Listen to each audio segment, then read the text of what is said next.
Alright, so welcome to another episode of Juice News with me Nawaf Nasir এবং এই সপ্তাহের এপিসোডে we've got some very interesting news about Ramzan মাসে কেন আল্লাহ আমাদের উপর মেহেরবান, মিশা সওদাগর এবং lots more তো দেখতেই থাকেন। ওকে, সো শুরু করি একটি আইটেম সং এর নিউজ দিয়ে। বাংলাদেশি একজন আর্টিস্ট নুসরাত ফারিয়া এবং কলকাতার অ্যাক্টর জিৎ তারা একটা মুভি করছে একসাথে যেটার নাম বস 2।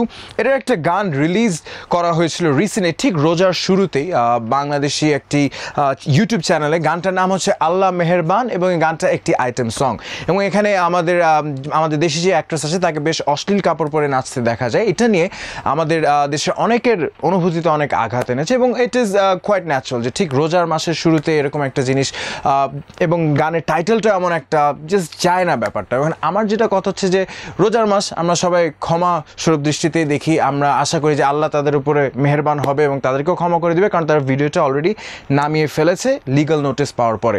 Here is the thing, any publicity is good publicity, এই কথাটা আমরা সবসময় বলে থাকি here at juice news. So আমরা যত এই জিনিসটা নিয়ে কথা বলবো তত কিন্তু গানটা আরও ভিউজ পাবে, গানটার আরও পাবলিসিটি হবে। সো আপনারা যদি আসলেই চান না হয় তাহলে গানটা নিয়ে কথাও বলেন না, এই গানটা দেখেনও না এবং গানটা কাউকে দেখিয়েও না। ওকে, সো বাংলাদেশি মিশা সওদাগরের কথা আমরা কয়েকদিন আগে বলেছি, সে এফডিসিতে রিসেন্টলি ইলেকশন জিতেছে এবং গত 27 মে তারা আমাদের জাতির পিতা বঙ্গবন্ধু শেখ মুজিবুর রহমানকে সম্মান জানানোর জন্য একটা ব্যানার বানিয়েছিল যেখানে সে বঙ্গবন্ধুর নামের স্পেলিং ভুল করেছে, যেটার কারণে তাকে অনেক হি ওয়াজ ইন হট ওয়াটার, তাকে অনেকেই অনেক কথা শুনিয়েছে এবং সে পরে অ্যাপোলোজাইজ করেছে। ব্যাপারটা খুব একটা বড় কিছু হয়নি পরে, বিকজ সেটা was an honest mistake. So এই পর্যায়ে আমার বলা উচিত, আমার মনে হয় মিশা সওদাগরকে এফডিসির ওই সভাপতি পদ থেকে সরিয়ে স্পেলিং বির ব্র্যান্ড অ্যাম্বাসেডর বানিয়ে দেওয়া হচ্ছে। তার মানে অলরেডি বানিয়ে দেওয়া হয়েছে। I have a picture of that. Okay, this is very good news for the Bangladeshi film fraternity. Mustafa Sarwar Farooqi movie television, যেটা বেশ অনেকদিন আগের মুভি, এটা is being shown on Netflix. আপনি নেটফ্লিক্সে যদি মেম্বার হয়ে থাকেন, সাবস্ক্রাইবড হয়ে থাকেন, আপনি দেখতে পারবেন।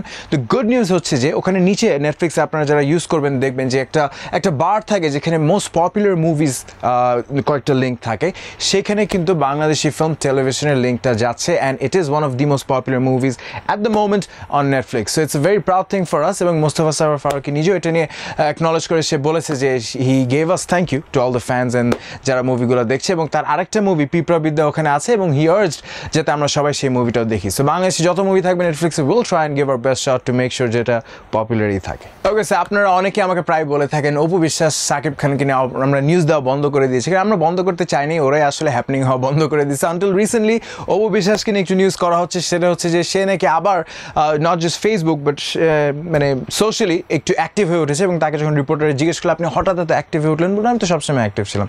এই কথাটা অ্যাকচুয়ালি ভুল, আপনি কিন্তু 2 বছর গায়েব ছিলেন, এটা ভুলেছেন না।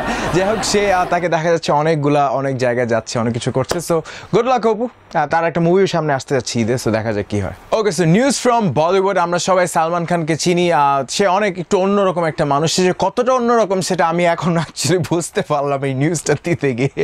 হোয়াটস গোনা হ্যাপেন হচ্ছে যে সামনে একটা মুভি আসতে যাচ্ছে বলিউডে, যেখানে সালমান খান তার বোনের জামাই, তার ছোট বোন অর্পিতার জামাইকে লঞ্চ করবে অ্যাজ এ হিরো, এবং তার অপোজিটে অ্যাজ দি হিরোইন প্লে করছে রোল ক্যাটরিনা কাইফ, যে নাকি সালমান খানের এক্স। সো সালমান খানের x will be playing the wife or girlfriend or what ever in the movie of Salman খানের বোনের জামাই। কত উইয়ার্ড ব্যাপারটা, মানে ফ্যামিলিতেই রাখতে পছন্দ করে সালমান খান। আপনার জন্য পিস অফ অ্যাডভাইস, তাহলে আপনিও মুভিতে ঢুকে যান, আপনি ক্যাটরিনা কাইফের বাপের অ্যাক্টিং করেন, আর ভিভেক ওবরাকে ঢুকায় ফেলেন, আপনার ভাই হবে। ঐশ্বরিয়াকে আনলে কিন্তু খারাপ হয় না, আপনার কাজিন হবে। কি বলেন, অভিষেক বচ্চনকে আনবো? আচ্ছা ঠিক আছে, অভিষেক বচ্চন কি হবে? আপনার ওই যে জিমে আপনার থেকে শিখতে যায় না কেমনে বডি এরম করতে, তারপর লুজার থাকে। মানে সালমান খানের জিনিসটা আমি বুঝি না, মানে ফ্যামিলির মধ্যেই রাখতে চাই, মানে আমরাই তো ব্যাপারটা না।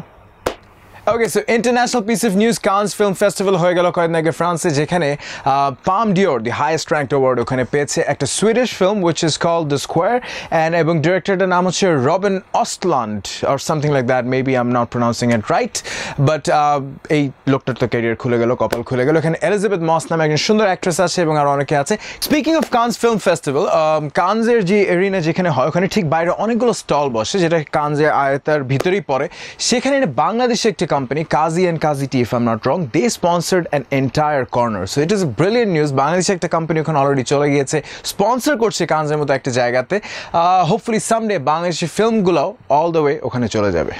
Okay, so hot piece of news all the way from Hollywood. Take Hollywood now, but Tiger Woods, the American golfer who was once the most famous golfer এবং টানা অনেক সপ্তাহ সে নাম্বার 1 ছিল, তার কিন্তু অধপতন ঘটে 2009-এ তার স্ক্যান্ডালগুলো বের হওয়ার পরে। অনেক কিছুই যে রোজার মাসে দেখে আমি বলছি না, বাট ফাইনালি তার ডিভোর্স হয় এবং তারপরে তার গলফ ক্যারিয়ারও আস্তে আস্তে নিচে যেতে থাকে এবং রিসেন্টলি তার পিঠেও ব্যথা হয়, অনেকগুলো সার্জারি হয়। But the interesting news at the moment হচ্ছে যে গত Saturday, if I am not wrong, তাকে ফ্লোরিডাতে অ্যারেস্ট করে পুলিশ বিকজ রাস্তার মাঝখানে সে নাকি গাড়ির স্টিয়ারিংয়ের উপরে এমন করে মাথা দিয়ে ঘুমাইছিল অ্যান্ড তাকে DUI, driving under influence of drugs or alcohol কেসে তাকে ভিতরে না হয়। সে অলরেডি বের হয়ে এসছে, but it just goes to show যে আপনি পাহাড়ে উঠাটা অনেকের জন্য হয়তো সোজা হতে পারে, কিন্তু উপরে উঠে ওখানে থাকাটা কতটা ডিফিকাল্ট এটা টাইগার উডসকে দেখলে আমরা কিন্তু বুঝতে পারি।